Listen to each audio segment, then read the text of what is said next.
சரவணன் கேக்குறாரு, யாரடா பார்க்க வந்தீங்க? கதிர் சொல்றாரு, தெரிஞ்சவங்கள பார்க்க வந்திருக்கோம். இல்ல, நீங்க வந்துட்டேன்னா கடை யாரு பாக்குறது? அண்ணா இப்ப போயிருவேண்ணே. நீ எதுக்கு போன் பண்ண?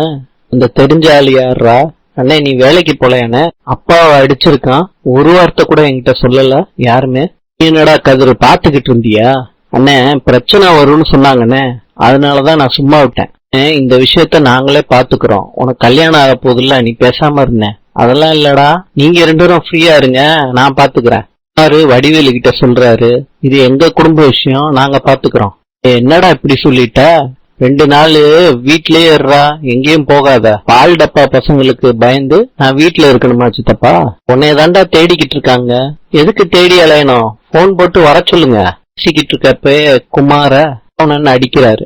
வடிவேலு நிப்பாட்ட முயற்சி பண்றாரு. அதற்கு வடிவேலு போன் பண்றாரு. சொல்ல சொல்ல கேட்காம அவங்க அண்ணன் குமார அடிச்சுக்கிட்டு இருக்கான்டா.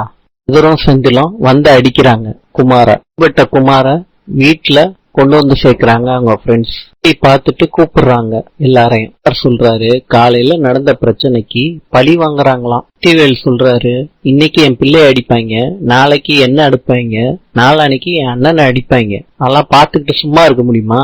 ஒரு முடிவு கட்டியே ஆகணும். வடிவேலு சொல்றாரு, நீ போய் வெட்டுவ, அவங்க திருப்பி சண்டைக்கு வருவாங்க. இந்த ட்ரிப் அடி கொடுக்கறப்ப பெரிய அடியா இருக்கணும். அவங்களுக்கு போலீஸ்ல கம்ப்ளைண்ட் கொடுக்கலாம்.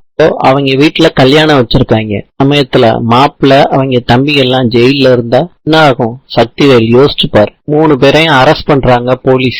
வடிவேலு வந்து சொல்றாரு பாண்டியன் கிட்ட, நம்ம கடைக்கு போலீஸ்காரங்க செந்தில அரெஸ்ட் பண்ணிட்டு போயிட்டாங்க மச்சான். பாண்டியன் எதுக்கு அரெஸ்ட் பண்ணிட்டு போனாங்க? அந்த கதையெல்லாம் வடிவேலு சொல்றாரு. பார்க்கலாம் இன்று. மொரீஷியஸின் நாணயம் எது? பதில் ரூபாய். நாளை சந்திக்கலாம்.